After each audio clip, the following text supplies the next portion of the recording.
وأصحابه ومن تمسك بسنته إلى يوم الدين عما بعد. We thank Allah subhanahu wa ta'ala, al-wahid al-qahar, the one who had given us another opportunity to gather here on this platform at this time from the qadar of Allah subhanahu wa ta'ala, so that we can be among the people who would benefit in a way. We ask him, al-wahid al-qahar jalla wa ala, to count this session as one that will be of benefit to us and to our listeners and to those people who would come in the future to watch this session. Now, my dear listeners, may Allah bless you and myself.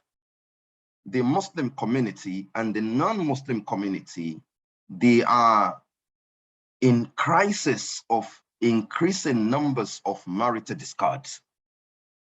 The Muslim community, the non-Muslim community, the world is in the need of peace in our marital life. It is everyday occurrence. Now, fundamentally, when that happens, the future is blinking. The future of our community is in danger. For when the communities are not good, when the families are not good, the communities won't be good. When we're having problems today in our families or within the relationship of the two loving minds, then the future of that community is in danger.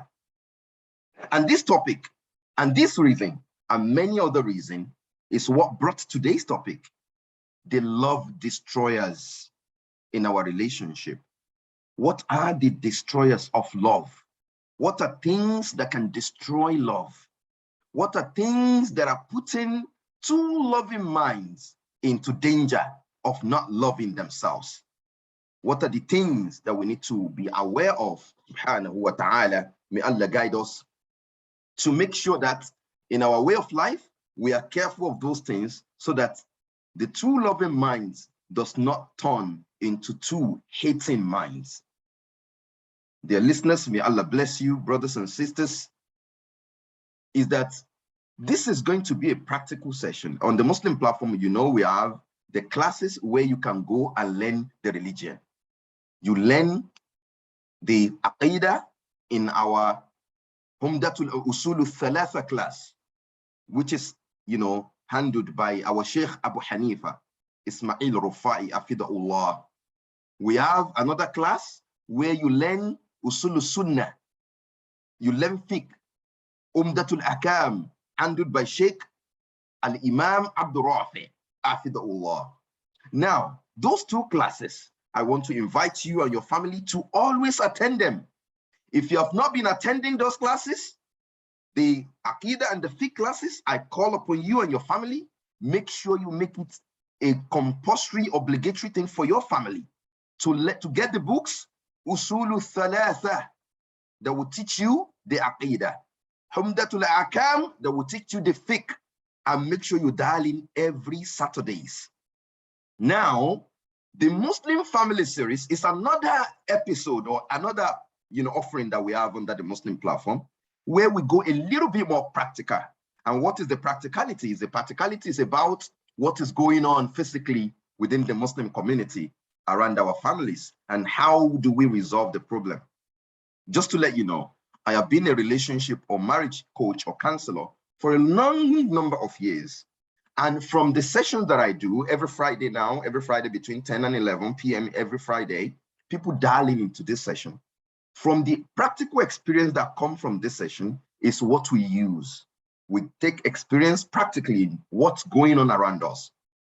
Today, we found out that actually marriages are in turbulence.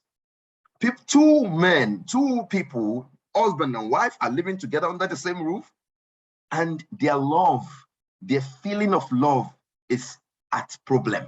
They're suffering from something.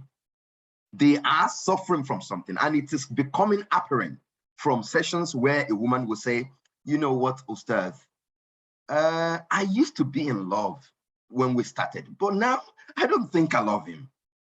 A woman told me, a marriage of 11 years with 5 children, he said, I don't love him anymore. Why? Because my mother made me marry him. He used to work for my mother. My mother has passed. My mother is gone. I don't love him anymore.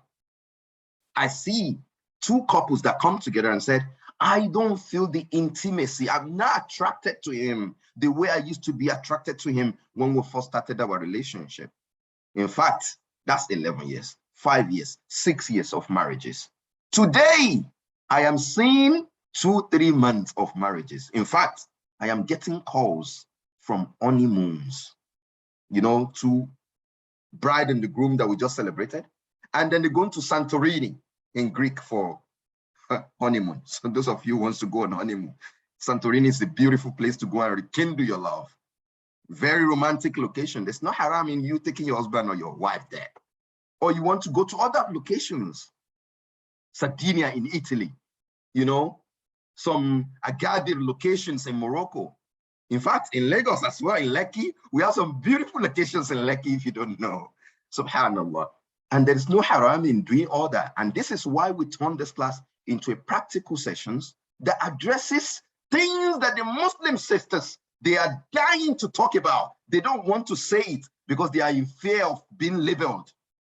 And a lot of Muslim families are dying under silence, under the hijab. And a lot of brothers as well, not just sisters. Just to let you know, a lot of brothers are dying. What is this problem? The word love. Love. How do we describe it? Love. How do we describe love? It's a set of emotions and behavior that is characterized by, number one, companionship or intimacy or passion or commitment. Love, as it is defined in a simpler form, involves care and closeness and protectiveness, including attraction and affection for one another, for two loving minds. And that is why our Lord subhanahu wa ta'ala had said in the Quran, Quran 30 verse 21, وَمِنْ آيَاتِهِ أَنْ خَلَقَ لَكُم مِّنْ أَنفُسِكُمْ أَزْوَاجًا لِتَسْكُنُوا إِلَيْهَا وَجَعَلَ بَيْنَكُمْ مَوَدَّةً, love, strong love. إِنَّ فِي ذَلِكَ لَآيَاتٍ لِقَوْمٍ يَتَفَكَّرُونَ. And from among the signs of Allah is that جَعَلَ بَيْنَكُمْ وَمِنْ آيَاتِهِ أَنْ خَلَقَ لَكُم مِّنْ أَنفُسِكُمْ أَزْوَاجًا. He has created for you amongst yourself, your wives or your spouses. Why has Allah made the creation of Adam and Eve? Why did he not create Adam alone to live this life? Because he said, it is from the signs of Allah that while he created Adam, he also created Eve, his wife, to be his companion in love, to be his companion in dealing together, to be his companion in sharing his emotions and in sharing some behavior of intimacy and passion, so that they can do what? So that they can relate in a way that they can feel tranquility. Tranquility. That's number one. Underline the word tranquility.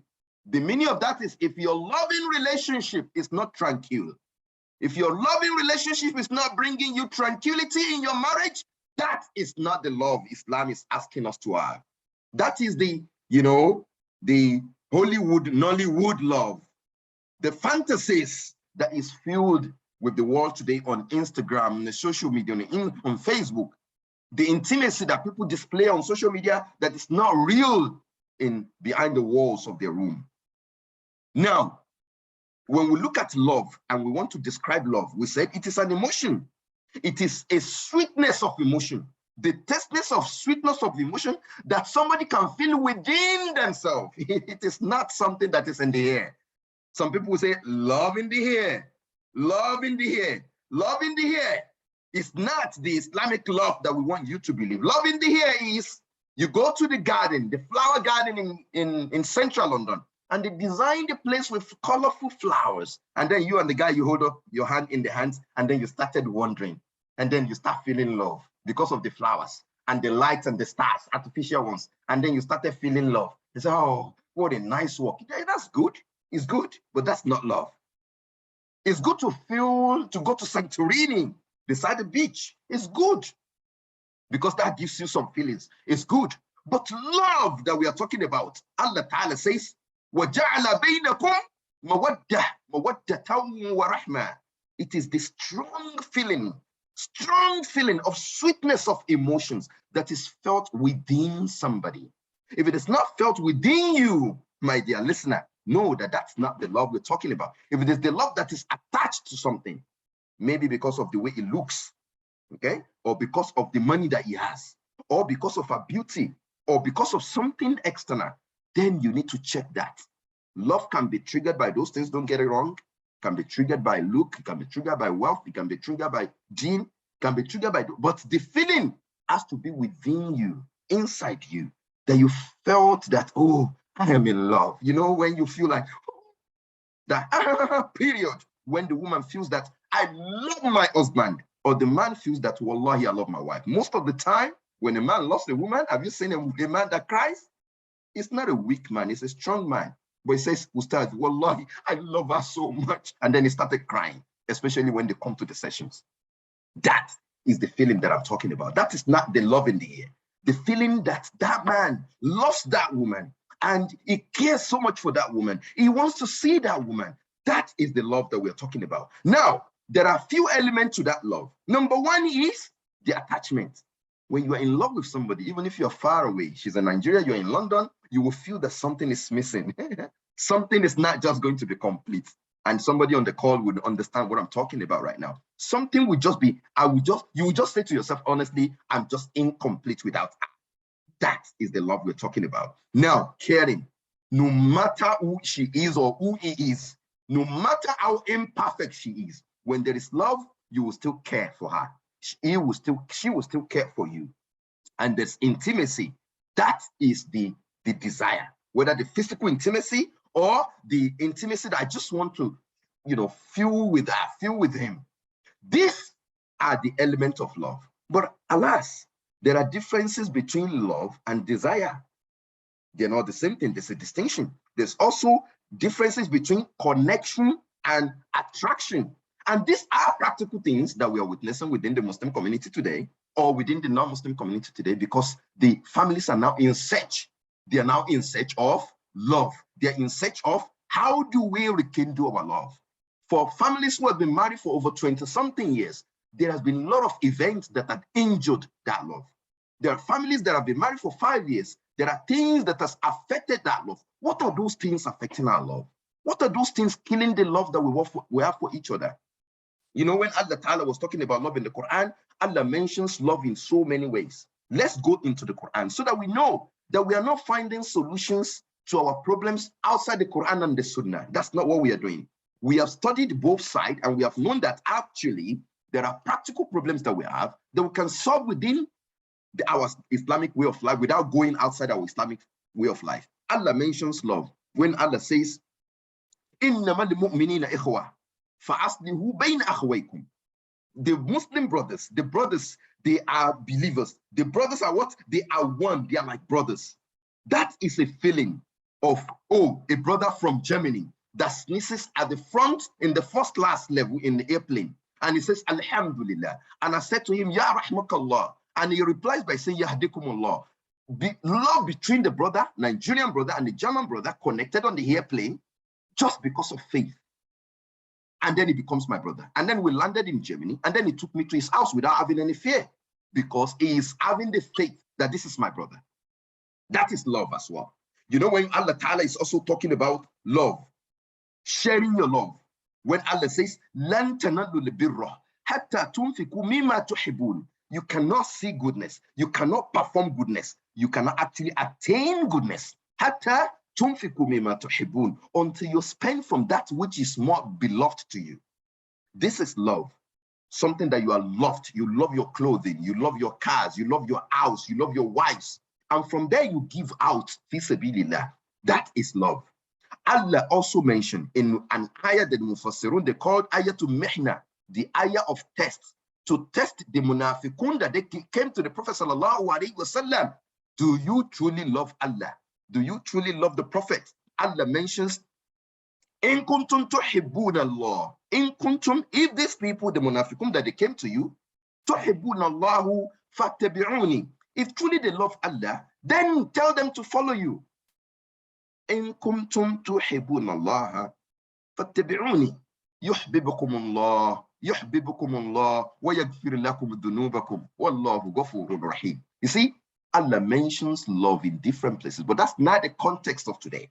That is just the background to let us know that love is something that Allah subhanahu wa ta'ala in His Sunnah expects from us as ibadu, as His servants, but He also loves us back. How do we know Allah loves? Because He says, "O Prophet, tell them, in kuntum tuhibbun Allah." If they say that they actually love Allah, fattabi'uni, tell them to follow your Sunnah. Once they follow your Sunnah, what will happen? يحببكم الله. Allah will love them. He will not just love them. وَيَغْفِرْ لَكُمْ ذُنُوبَكُمْ. And He will forgive their sins. وَاللَّهُ غَفُورٌ رَحِيمٌ. And then Allah is oft in forgiveness and in showing mercy. My brothers and sisters, ladies and gentlemen, I want you to be here at a time. Love is a powerful thing. It's a feeling within you. Now, in our context, what is the problem? What is the problem? What is happening to the hot love that we have in the first phase of the marriage? You know, when we spend thousands and thousands and millions of naira for the party in the car party, at that point in time, everything is buzzing. I don't know whether you understand. In Nigeria, where we are from, we spend over 40-something billion naira every year on the marriage ceremonies only. Owambe only. Today, it is a crazy world where people squander wealth and money. Love is buzzing at that time. The groom and the bride, the new husband and the new wife, they are always out there. Love, love, love, love. Gift and ashwebi. New brides and groom on honeymoon. Everything is buzzing. What is happening to them today that is now leading to, oh, I don't feel the same? What is the problem? What are the problems? Why was it rosy and, glamorous that time? Why is it now too boring? Why is it now too withdrawing? Why is it now in isolated life? Why sudden change and loss of love after 11 years of marriage, after 5 years of marriage, after 2 years of marriage, after 3 years of marriage, after 20, 30-something years of marriage because the kids are now grown up, after 30 years of marriage because the man had married a second wife? What has taken the love away? Okay? Why is it that at the honeymoons we're getting calls and this problem is now occurring? I want to warn you, ladies and gentlemen, brothers and sisters, this session might or can change your loving life. If you can be here at one time, this is going to be the first series. I have done a lot of research in this area from the experience that I get in people that come into my Friday relationship coaching and sessions, and into me helping a lot of Muslim families in the UK and in Nigeria for a long number of years. This session can change your life, can change your marital life, if you can switch your brain to be here at a time. If you have people who you know they're having problems, send them a message to join this right now, or to follow us on the Muslim platform on YouTube and watch the video again. Now, we are going to be very practical. This session is a very practical one, so we're going to be using experience. The number one reason or things that can destroy love, as we said, love can be in two ways: the emotions that we feel and set of behaviors. Emotions and behavior. When that love does not give you happiness, does not give you tranquility, does not give you passions, attachment, it does not give you all the elements that we have talked about. Intimacy. You love yourself, but your husband and wife have been living in the same room for 2 years. They never had any intimate affairs. There is love, but another one, the wife is dying, but the husband doesn't care. There is love, but there is no attachment. When they are away from each other, they are happy that it's not around now, I'm happy. That's not love. Love must come with attachment. It must come with caring. It must come with intimacy. It must come with the sweetness of emotions.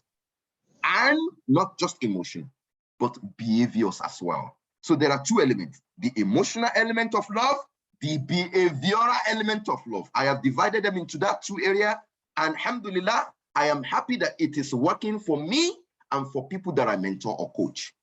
The emotional element of love is, I love him. Uncle T, I love him so much. Oh, yes. Thank you, Mrs. Lover. But the behavioral element, what about the behavioral element? What are you doing in your behavior, in your personality, that is now killing the love? I have created 5 points in a summarized way, which time will never permit us to go in through. 5, and they all start with T, T, T, T, so that we can remember. I try to use the mnemonic T, T, so we can letter T, so we can remember. Number 1 is the trust element. Trust. The lack of trust creates fear in relationship. It attacks the love, the emotions, and the behavior that you have within one another. Trust is the foundation of any progressive marriage or relationship. It's the number 1. Without trust, nothing can happen. And when the trust are going away, what will happen is the emotions will not be progressive. Even if you love that person, you want to step back a bit. And the behaviors will not be aligned, and the love will not last. Let me tell you, I don't know whether you know, in the UK, I look at the statistics, 55% of divorce in the UK is associated to adultery and infidelity. That's not within the non-Muslim community only. Within our community, there is increase in the number of infidelity, and what? And adultery within the Muslim community, so that we don't say, oh, it is non-Muslims who are doing it. Only that you don't know. There are problems relating to that, and that is affecting relationship. 45% of divorce is associated with unreasonable behavior. So majority of what is affecting love and killing love and destroying love, they are behavioral elements, not the emotional one. The emotional one is there. There is emotion attachment. There is emotion that I love so and so, but there are behaviors that are coming from either the man or the woman that is now attacking the emotions, and then it's leading to this destruction of love. What are the trust issue? What we call the small little lies. Anyway, it's a small little lie. Misleading your partner. And then you say small little lie, you say it today, and then it happens again and again, it becomes the norm. And then the husband finds out that you're misleading them. It pulls away, it's a behavior, but it pulls away and attacks the emotions that they have for you. The small little lies is killing the trust, the thing in your loving life. Deception and manipulation, to deceive her, you deceiving him and trying to manipulate him in a way, because manipulation is a selfish behavior to get somebody to accept your way. But majority of the time, they are not sustainable. I want him to get me something. I want him to only focus on me. I do not want my husband to think about a second wife. And then you start manipulating him. And then you start becoming deceiving him. And the deception becomes part of it. One practical experience is that deceptive behavior and manipulative behavior, once they are identified by one party, then it attacks trust. Trust invariably attacks the emotional element of the love. Therefore, that love will start winning down. It starts winning down because there is what? The small little lies. You're misleading them, you'll be manipulative, and you're deceiving them. Small little lies, like, okay, where did you go? Oh, I went so and so. And a friend had already told her where you went to. Or the problem of spying and knowing what the problem is. One another thing about trust that attack trust is swearing on lies. Spouses swearing to each other, Wallahi, I have not done this, whereas she's lying, or he is lying. Wallahi, I did not go there. I know about a couple who was very insecure. He tracked the car of the wife. Why did he track the car, put a tracker on his wife's car? Because the wife is always talking about her ex in the marriage. The X factor, EX factor. I'm not saying X factor, the musical one.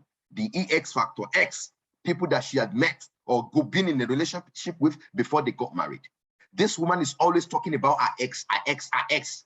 That is a killer of love. It's a killer of trust. If you have been using your ex in communicating with your husband, you have been killing the love that you have for a long time. And because you've been killing that love is going to weigh down. It's going to impair. It's going to destroy. And this guy tracked the car of the wife. So when the man comes back and said, oh, honey, where have you been today? And the wife will say, I have never been anywhere. And the husband will say, swear that you've not been anywhere. And the woman will say, well, I have not been anywhere. And on the phone of the husband, even though it's haram to track, even though it's haram to spy, even though it's haram to, people still do it practically within our community. And then the trust will go down. It's like she's swearing and she's saying, I am a liar. I swear I'm a liar. The husband is not saying the swearing. It's not saying the honesty. It's not saying the trust. And then he will go into the room and say, ooh. And at that point in time, the love is wearing away. The love is wearing away, especially when those lies becoming repetitive. They become repetitive. Then the T word, the trust word will go away. And then boom, the emotional element of love will be attacked. Imagine the effect of that over a long period of conversation that is happening. Imagine what would happen when things like that do happen, you know, over a period of long time. When it happens over a period of long time, you see that the trust is lost. What about the invisible self? You that you're not visible to your husband, especially people who are in distant relationship. The husband is working in Saudi Arabia because he's a medical doctor. The wife is in London. The husband called the wife. Hey, honey, where are you? But he couldn't get the wife. 2-3 hours later, the wife called back and said, oh, sorry, I was in the market. I couldn't pick up my phone. The invisible, she disappeared for a period of time.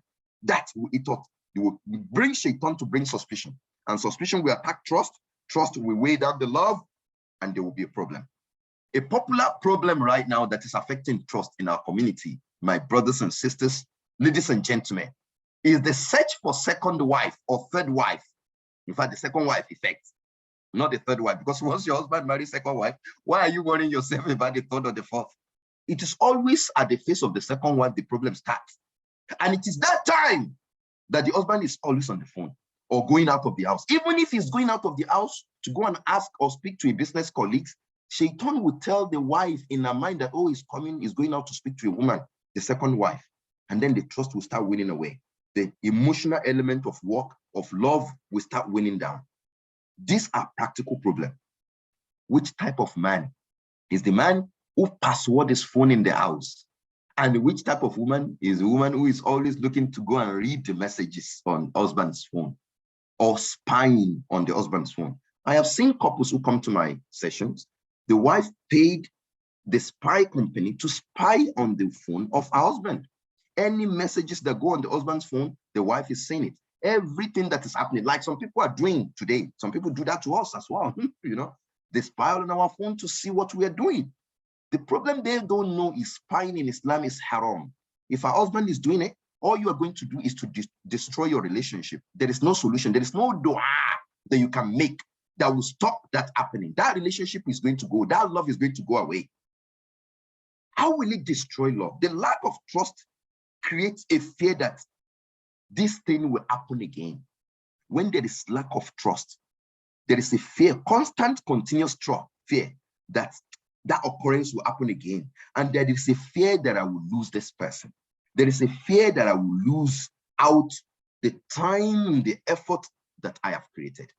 And then the emotional elements will happen. So for example, if a man had cheated on the wife once, there is a fear that he will cheat again. There is a fear that that woman that lies once will lie again and again and again. And that is where the big T, if the trust issue happens, and that directly affects the love that you have for one another. We're coming back there. The second T, because of time, is the treatment of hurt, H-U-R-T, and harm, H-A-R-M, hurt and harm. When you are constantly treating your husband or your wife with hurt and love and harm, know that you are doing the opposite of love. It's a concept of tit for tat. He fights me and then I will fight him. He fights me and then I will fight him. He hurts me and then I will hurt him. Spiteful and revengeful behavior. Spiteful and revengeful behavior. You want to spite your spouse, your wife, or your husband. You want to show them pepper. You want to make them feel the heat. That will attack love. Because the reason for having a loving relationship, basically, is that any spiteful and revengeful behavior will definitely attack directly the love that you have for one another. So the treatment of hurt and harm is basically one that would definitely affect the love that you have for one another. Continuous hurt. When the hurt now continues, abusive words, abusive fights, They are always fighting. These couples are always fighting. And then the call is on the Friday, hey, Uncle T, this, that. You're always fighting, whether with words or with physical fights. There is no way that you want to fight continuously, except that love will start to go down. That love will start to go down. That love will start to go down. That love will, you can see the way I'm going. And then even if it's here before, wallahi, it will just be burning down the way the fire burns the candle. No, my dear listener, brothers and sisters, the practices of set of behaviors in your home over a period of time is what is contributing to the lack of that emotional love that is happening in your marriage right now. It doesn't just start one day. It is a continuous failure of hurt and harm. Hurt and harm.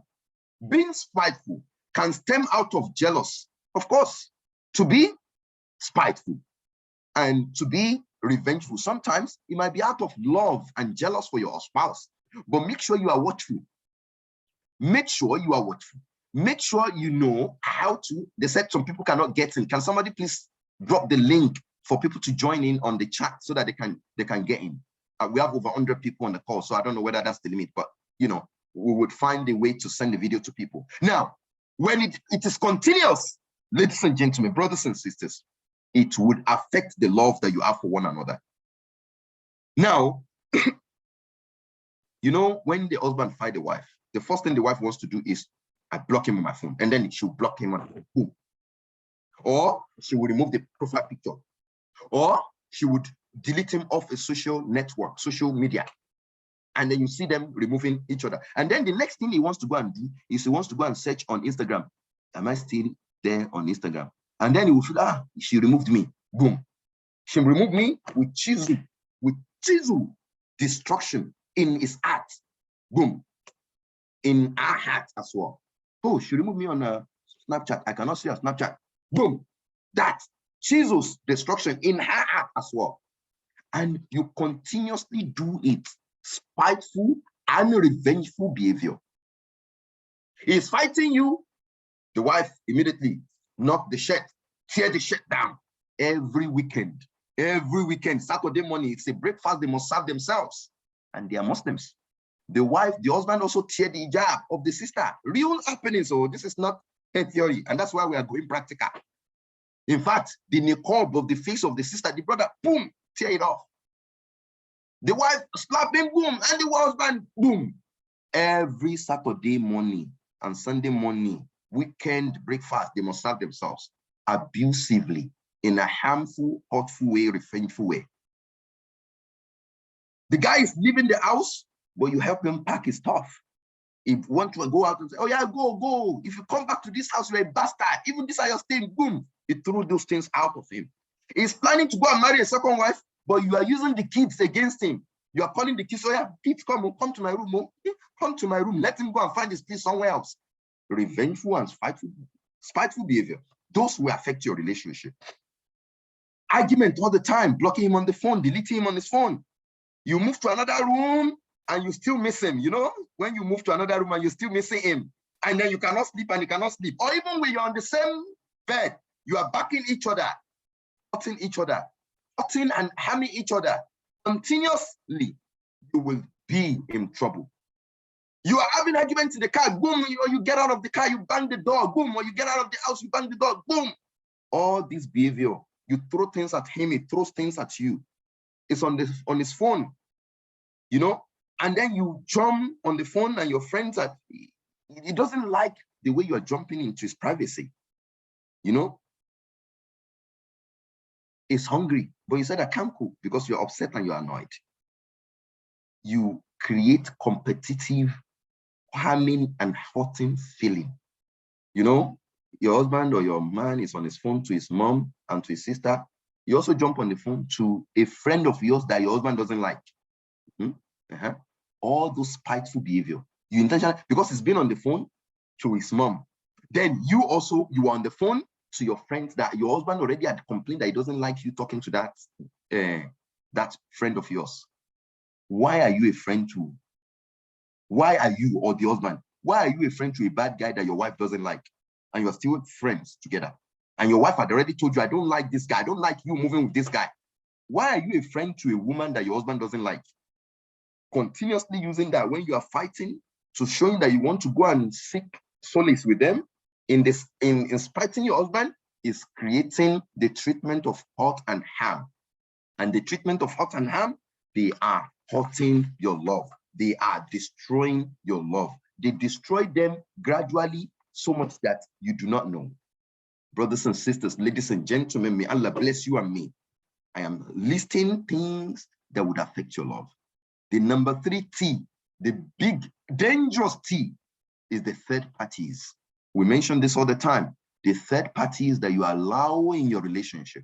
Love is an emotional feeling between two loving minds, especially the emotional elements. I love him. Oh, he loves me. Oh, I love her so much. Those type of feelings is between two loving minds, not 3. Any moment you're bringing people into your relationship, you're bringing your mom, your dad, your siblings, know that no matter how much that love is, even if you go to the heavens and come back, it will be destroyed. It will be destroyed. One of the popular elements of the third party is allowing everyone in your family to know everything about your relationship. Everything your sister knows. The guy is not married to your sister now. The lady is not married to your brother now. Why do they have to know everything? Knowing everything is a dangerous start.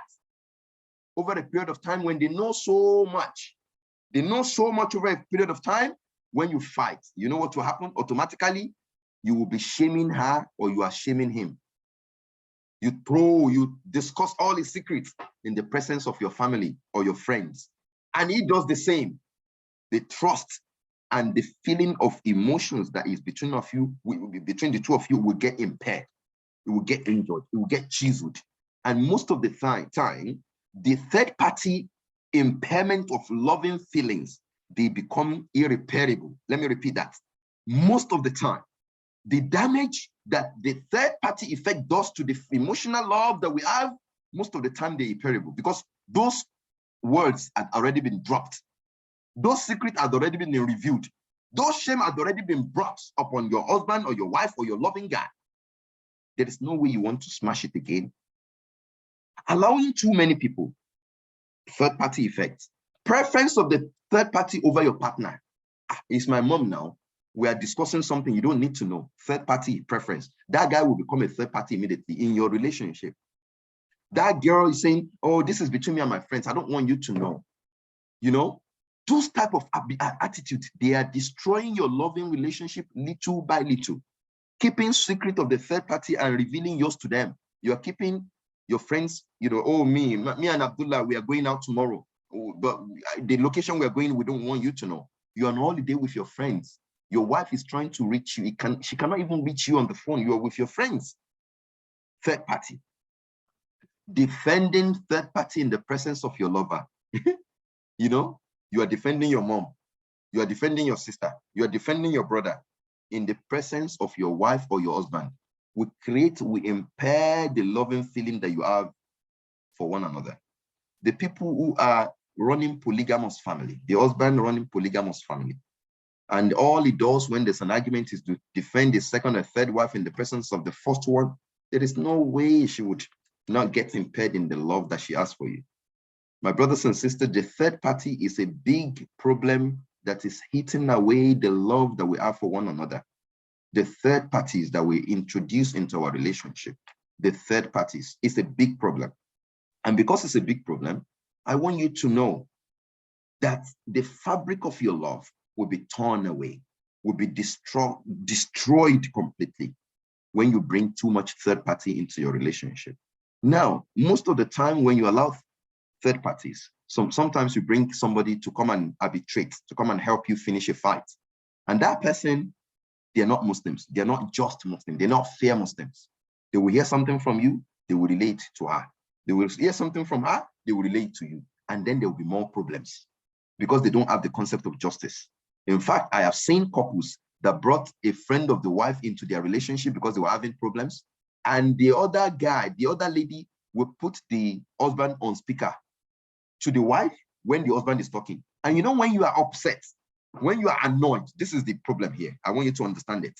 When the husband is upset, the husband that loves his wife, when the wife is upset, the wife that loves and have jealousy for the husband, when they are talking during the period of fight, those statements that comes out of their mouth is harsh. Out of what? Out of annoyance. Most of the time, they don't mean it. Most of the time, they don't mean those words. That guy is a bastard. She doesn't mean the husband is a bastard, but because she's upset at the point in time. Now imagine the person you're talking to is beside your husband, and you're not saying, my husband is a bastard, He believes he's full of himself. He's always right. He's always this. And then he's hearing those words. The person you trusted puts you on the speaker. He can hear everything you're saying. And that's why we're saying, those of you who trust people, because this is coming now, people trust people. And then I found out that actually the person that they trusted is not somebody that they can trust. Can I also say to you that within our community in the UK, we've actually seen a sister who was crushing on her friend's husband. This sister was now the judge between their fights. What do you think she was doing? She is looking for a way to fuel the fight. May Allah Ta'ala not count any Muslim among the destroyers of families. This sister, who was a friend to a sister, was already crushing on the husband of her friend. Anytime she's going to their house, she nice up in the best way, and she cooks to their family. She makes some nice food to the house. The friend doesn't know. When they fight, the wife would tell the friend everything, and the friend would say, "Let me speak to Baba Lagbaja. Let me speak to him." And then she would go and speak to the husband, not knowing that she has an agenda. And when the time comes, this woman was destroying their relationship. She would give the advice, a wrong advice to the lady. She was misleading the lady. Sisters, know that when you have a beautiful family, you have an husband that is a champion, know that there are women that will be jealous. Yes, that is natural. The brothers of Yusuf alayhi salam, they were jealous of him. So your friends will be jealous of your caring husband. Everything that is happening in your relationship, when you tell your friend too much, you are opening the door of jealousy and envy. And that can destroy you, can destroy your husband, can destroy the love. Let me tell you, this story is not a story in a theoretical book. No, this story happened in the UK here. This sister destroyed the relationship and she went back to marry that man. Today they are together with 2 children. It was you that you brought her back, Abi. You brought her into your relationship. Third party is a cancer. Allowing anyone in your relationship is a cancer. What is the solution? The solution is choose only the scholars. Choose a scholar who is an imam, who is a just person, to be the arbitrator between both of you. Don't use family members. Don't use your mother. Don't use his father, because your mother will be behind you. His father will be behind him. Don't use his brother, because his brother will be attached to him. Your own sister will be attached to you, and there will be competition of fights. Go and select scholars who are just to be the judge in your home. My dear brothers and sisters, third party again would destroy your love, would destroy your relationship within the loving one. We don't have too much time, but let's go quickly. The fourth T, the number 4 T, we've talked about trust. We've talked about the treatment of hurt and harm. We've talked about what again? We've talked about the third parties. Now, the fourth one is the traffic. The traffic that is always in one-way direction. The one-way direction traffic. Remember traffic. Traffic is in 2 ways. Number 1 way is when the whole situation about your relationship is all about you, husband, you, with the mentality that actually the wife that I have is a slave now. She needs to clean my house and cook for me and clean my husband, and in the night I can sleep with her because she's a slave. Abi? All about you, because you are the one that you are going out to go and fetch for money. She's actually at home looking after the kids. She's not independent. She's not productive. Economically, she's not bringing anything to the table. You are the only one bringing it to the table. Mr. All about you. One-way traffic. One-way traffic. He or she is always wanting to win an argument. When they have arguments, he or she always wants to win. He or she always wants to talk and be heard. The husband is the only one that wants to be heard. One-way traffic, all about you. He or she is always the right. She does not want to anybody that wants to, you know. And when there's a problem, he or she does not want to apologize. This behavior of all about you will win down the love that your partner has for you. Because if you're always fighting and you don't want to say apology, you don't want to say sorry, and it's always the one that will come and beg you because you are emotionally not stable, or because you are suffering from personality disorder, or because you're a narcissist, or because you have a mental breakdown. This man is always the one that is always coming to beg you, always coming to beg you. Then there is a problem there. It's never going to be sustainable. There's going to be one day he will feel like, no, I can't do this anymore. Even when he does it out of pity. I want you to underline the word pity. Don't love because of pity. Because loving out of pity sometimes is not sustainable. You would get to a level, you would go like that, and then it will get to a level, it will peak, and then it will start coming down. Love genuinely. When you are allowing one person to be all about one person, it's only one man show. You are not allowing your wife a voice in the relationship. She will be dying inside. The reality of many Muslim sisters who are calling our phone and they are crying on the phone. If I'm afraid I can't talk, please don't let him know that I spoke to you, because he will be mad when he comes back. Mr. Man, if your wife is like that in the house and she is dying, know that you are not a good Muslim husband. Know that you are an autocratic, a controller, not a cool Muslim husband. There is a woman, she was about to have a baby, and I was in their house. This woman is so full of fear of the husband that when the baby was trying to come, she has been feeling it, but she's too scared to tell the husband that, it's time for the hospital.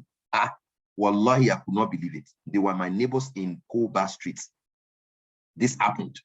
This woman had too much fear for the husband. Too much fear. She was living in fear. Like many of you were watching this or listening to this, the reason why you are living in fear is because you have a controller as a husband. Or if you are a man who is always in fear to discuss, to open up to your wife, because she always the drama queen. She wants to create problems all the time, and then you keep quiet, keep quiet. Know that that would affect your love and thus your relationship at a point in time. All the wrong is all about them. That's another element of one traffic relationship. All about them. She's always very defensive. He is the one that is wrong all the time, or she is the one that is wrong all the time.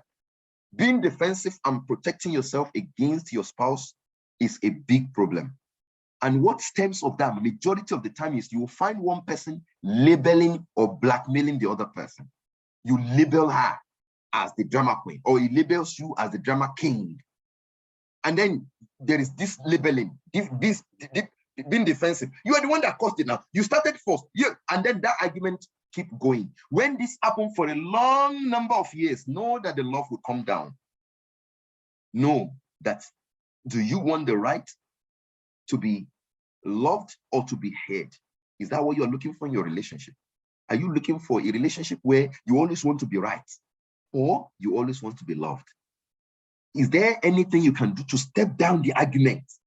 And how do you do this argument when it is too much one way? And in a relationship where there is too much criticism is called bickering. Bickering, blame game is too much. It's never over. Blaming, gaming all the time will lead to frustration and negative dynamics. And that will attack the behavioral aspect of your love, and then it will make it come down. Idealizing your partner, to idealize them in a way that is in your head. You know, most of the time the woman is expecting their husband to be the way they think in their head, or the man is expecting the wife to be exactly the way he thinks in his head. She is expecting perfect woman or perfect husband. My dear ladies, my dear listeners, when you are doing that, what you are doing is you are allowing bickering to come naturally into your relationship. And beside bickering, there is a problem. And then what problem will happen is that criticism will start coming. That criticism will start coming. You never buy me a gift. You never take me out. You have never been romantic. You have never even satisfied me in bed. Yeah, we hear that too much. Ustadh, he has never made me achieve my best satisfaction in bed. He has never done it. You know the word of never, never. Remove them, because it's a way to communicate, isn't it? You don't need to say he has never done something. Instead of you saying you have never taken me out, just say to him, take me out. Take me out on a date. Let's rekindle our love. Instead of saying you have never buy me a gift, say to him, but you can buy me a gift, can't you? You earn a good money, even if it's just chewing gum. It's a gift. Buy me a gift. Instead of saying you have never buy me a gift. You have never even bought a gift for me. You have never made me. Say to him if there's a problem in the sexual intimacy or the romance in the house. You know, say to him that you want him to explore a session with the coach and say, okay, let's speak to our coach or our sheikh about this. Let's talk about how I have a package, a product called Halal Intimacy, how to teach you how to rekindle your romantic relationship with your wife and your husband. That will come in the future, inshallah rahman. We are going to start teaching this more and more, not only in my coaching session. I want to do more videos so that this video can be watched by people, and I can also rest on Fridays so that we are getting out of this problem.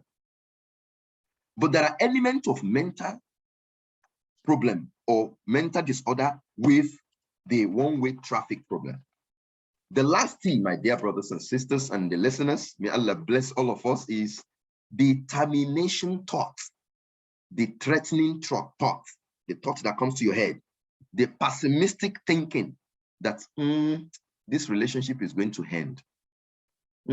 I don't feel like he wants me anymore, or she wants me anymore. And this is the distinction that I want to make for you between love and desire.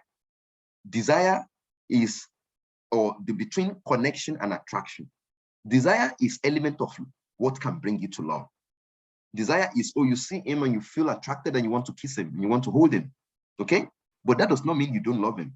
When desire is attacked, and desire can be attacked by a lot of behavioral interaction, like all those things that we've dictated, we've explained, they will attack the behavioral element of love. And therefore, once they attack the behavioral element of love, the feeling of love will go down. The desire will be diminished, because once there's no more desire, even if there is love, you will just find out that you are living in a box together, like unknown two men. And that is why we see husband and wife today living in the same house without having sexual relationship for over a year or two, because the desire has been attacked. The desire has gone away. He doesn't feel attracted anymore. They are only connected on the dining by eating. That's a connection. They are cooking together. They are taking the kids together. They are co-parenting, living under the same roof, but there's no desire to wanting to kiss your wife or husband, let alone having a relationship with them. And therefore, the connection or the desire to wanting to care for them more or to have tranquility with them, you don't need to have sexual relation with somebody that you love all the time. In fact, putting your head on his lap is tranquility and security and assurance that the future is bright with the two of you. When you have too much of negative thinking, that I don't think, another problem that we have seen is the lack of self-confidence and self-esteem. I don't think I deserve him. I think it's too much for me. Look at that. I don't think I deserve her, because she is always the international. There was a PhD lady, and the husband is a security guard. And the husband told me, I don't think I deserve that woman. She's too beautiful for me, number one. She's very successful. I don't think the pessimistic thinking. And that's the problem. The pessimistic thinking is going to create the feeling of unwantedness. He doesn't want me. When you are ignoring your partner, or you are stonewalling, you're creating a wall between you and him, or you are avoiding difficult conversation, he or she will not want you anymore. The fear of rejection, neglecting to take care of yourself. Oh, that's another key point. I have seen many people that says, my guy smells too bad and his mouth smells, I can't kiss him. Yes, that's true. And the man comes back and said, oh, my wife is so dirty. I can't even, nah. Yes. Neglecting to take care of yourself as a man, smelling nice, or as a woman, that would lead your relationship to rejection. Financial irresponsibility will lead to all those pessimistic thinking that if financially is irresponsible, what is the future of me and my children? And then there will be pessimistic thoughts that cannot be communicated. Hey, guys, wallahi, we are dropping gems right here. Practical things that's happening. Things in your head as a wife that you cannot say to your husband. Things in his head that he cannot say to you that they can say to me. Wife have said to me, please don't let him know about this. This is between you and I. Husband has said to me, please don't let her know this. This is between you and I. The lack of communication, I can't tell him. Too much of I can't tell him, I can't tell her, will lead to too much hot feeling within you, and it would inflict damage on the level of love that you have for one another. The pity thought.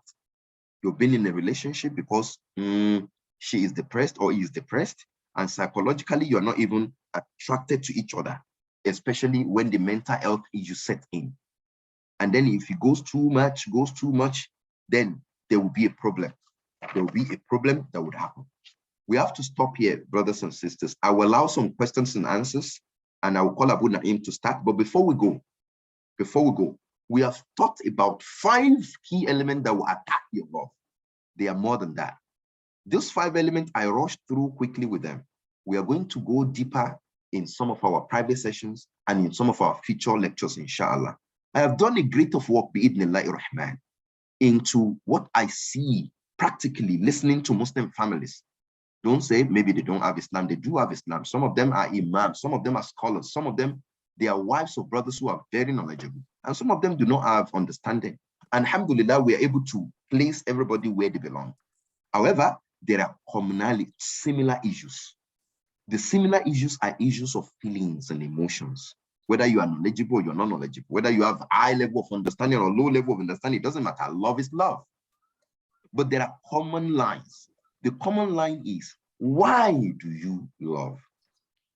Why do you love? Why? Why are you in love? The why, the reason why you are in love. As a Muslim, we know that the only reason why we are in love in our marriages is about worship, not for anything else. Because if you go into other places, there are 2 reasons why people are in love.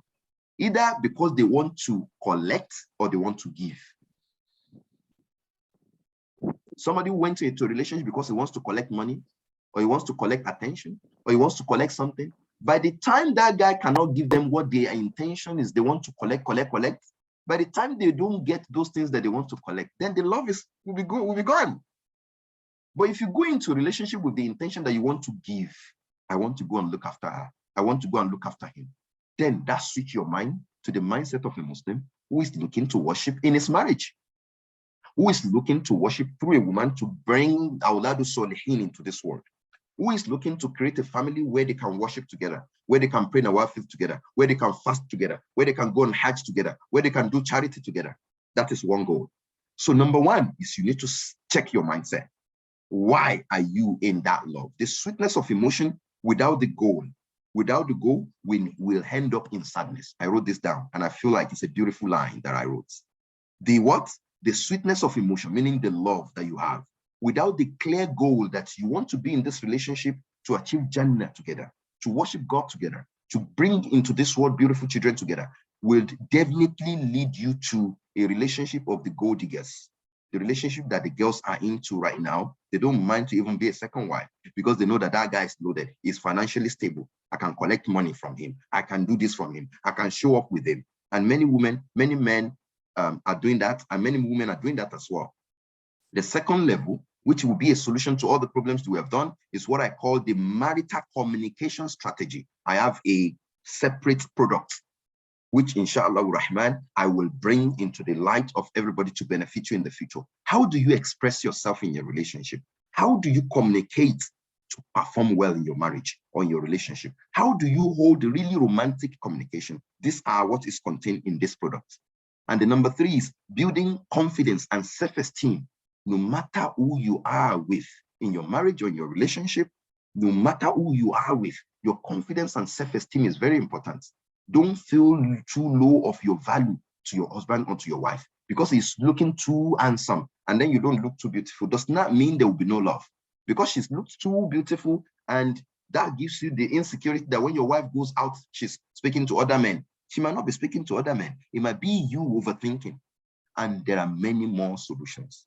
My prayer is that Allah subhanahu wa ta'ala, Al-Wahid al-Qahar, will purify my intention and the intention by which we are doing this to help our community, and will create benefit or out of this little that we've been able to tell you today. Wa akhiru da'wana wa alhamdulillahi rabbil alameen. Wassalamu alaikum wa rahmatullahi ta'ala wa barakatuh. Abu Na'im, do we have questions that we can quickly run through between the next 10 to 15 minutes, please? No question has come in, so I think we can end there, inshallah. So what we're going to do is for the future ones, the brother that's raising his hand. Yes. Someone has risen. Yes, let's do that, inshallah. Brother Salam Majid. Yeah. Okay. Assalamu alaikum warahmatullahi wabarakatuh. Alaikum assalam wa rahmatullahi wa barakatuh. Thank you very much for the beautiful lecture you give. Alhamdulillah. May Almighty Allah increase you in knowledge. Ameen. And also amend everyone's home. Ameen. My question is pertaining to the issue of third party.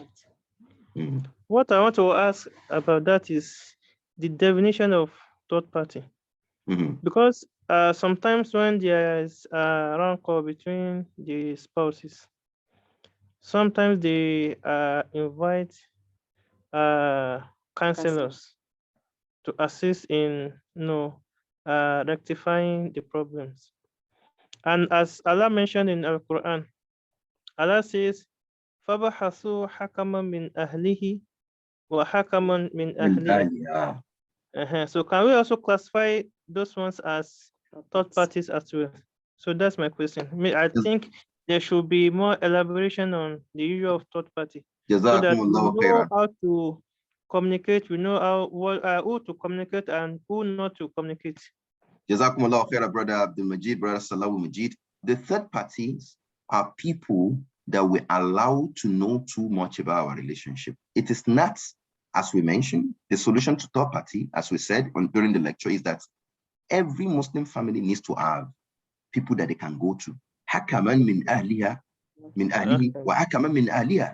Somebody who is hakam, the al-ma'na al-hakama is a rajulun bil adl, a man with justice, a man who, if he is the father of the wife, and the father of the wife, meaning the wife is his daughter, and the wife is wrong, he will be able to tell the husband and say, my daughter is wrong. That is hakama. That is a just person. But majority of the time, the people that we bring into our family, they are not hakama. They are not people that can judge between the two people with justice and fairness. And that's why we said, for you to have people that would arbitrate between the two of you, go and seek the knowledgeable scholar. Somebody who has the fairness of God, who knows that whatever they say between the two of you, they will account for it in the sight of Allah. Even if they are your family members, they will account for it. Let me give you an example. I have a brother, a family member, who commits something wrong to another brother, a Muslim brother. And, I was able to tell my brother, you are wrong. I was able to tell my family member that he's wrong. And then I was able to go to the other guy to apologize. A non-just Muslim would not do that. A non-just Muslim would be behind the wrong person, because that wrong person is the husband, father. And then it's omomini. The wife would say omomini. Every members of the family would be behind their own thing. That is not just and fair. Those people are the third parties. Whether their grandma, whether the mom-in-law, the father-in-law, majority of the time, allowing them too much within the family is a problem. How? What is the solution to the third party? The solution is every Muslim family, at least you would have an alaqah, maybe a sheikh, maybe an imam, who is a just imam, who understands the Quran and the Sunnah. Choose them in your family plan, in your community, or your what we call the contingency plan. When there are conflicts, how do we manage this conflict? Okay, if we cannot resolve it among ourselves, we are going to call Sheikh Fulan. And Sheikh Fulan is not a third party. Sheikh Fulan is there to listen to both of you and to help you. Now, when you go to Muslim counselors and marriage counselors and coaches, those as well, they are not third parties because they are helping both of you to get to where you want to get to. Unfortunately, in so many places, those people that we refer to as coaches and counselors, if they are not knowledgeable about the Quran and the Sunnah, the solutions they are giving people does not solve their problem.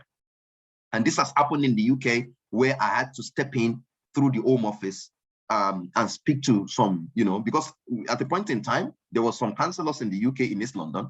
They were just granting divorce. Divorce was so much in London. And then we went to it. We said, actually, this is not the Sharia. There are conditions that Islam laid down for a divorce to be valid. Okay?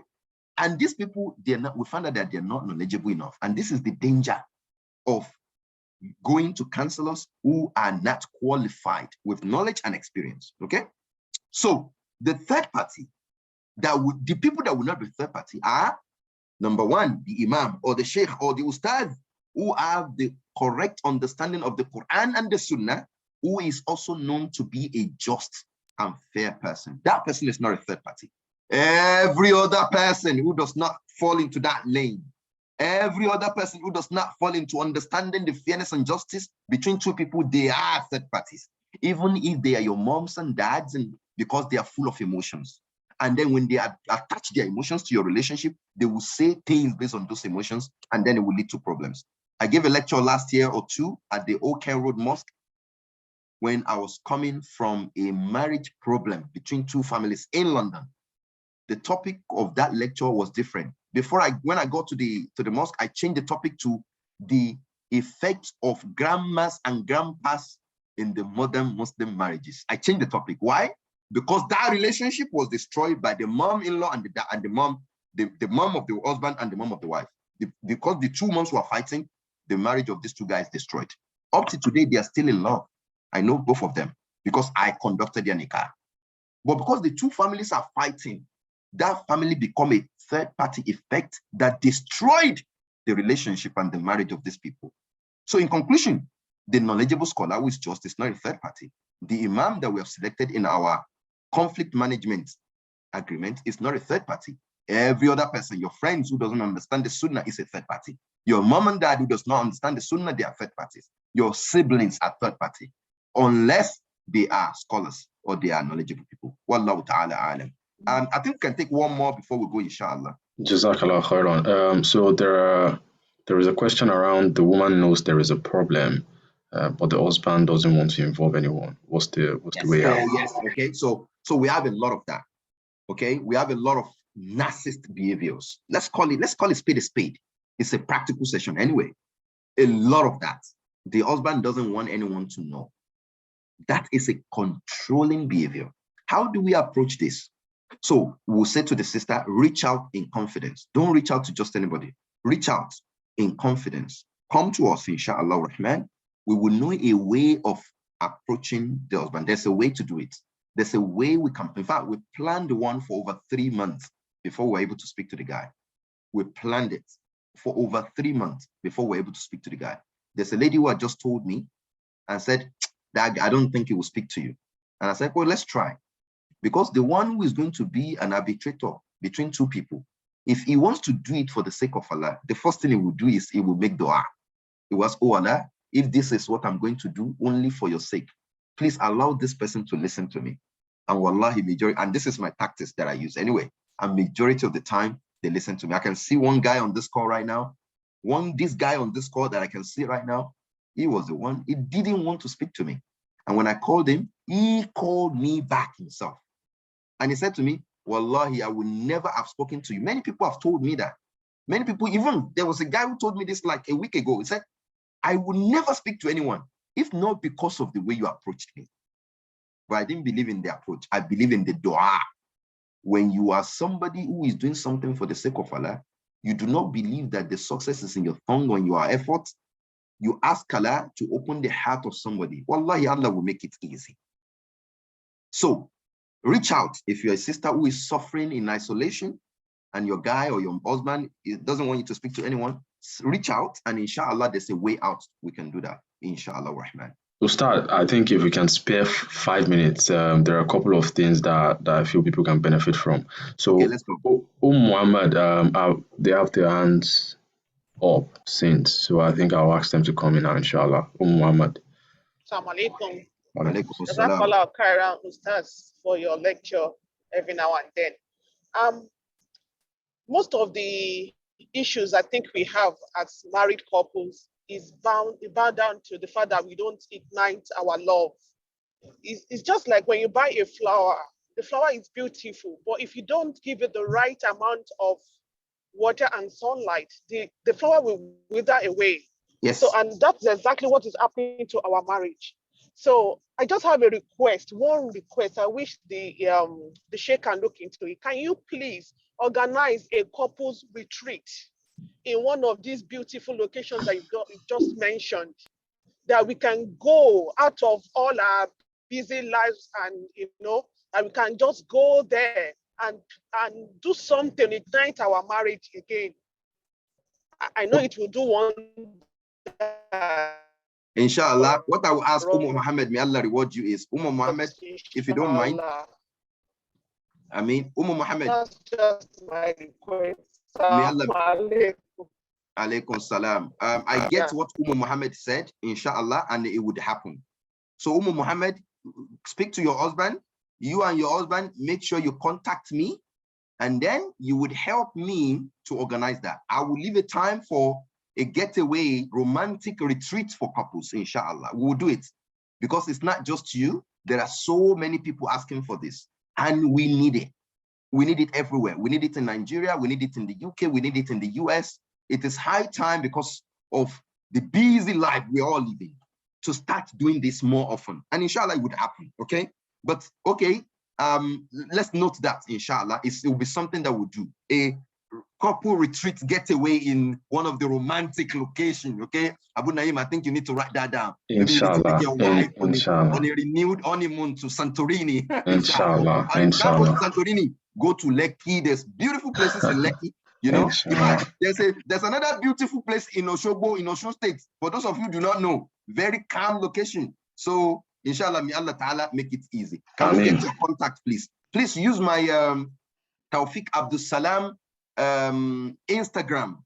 I think it's Taofeeq AbdusSalam. Can somebody help me post the Taofeeq AbdusSalam Instagram? That would be the best contact for now. Let me see if I can type it here. The Taofeeq AbdusSalam Instagram is, let me type it here so everybody can see. It's TAOFEEQ _AbdusSalam. So on that Instagram page, you can always send me, on that Taofeeq AbdusSalam Instagram.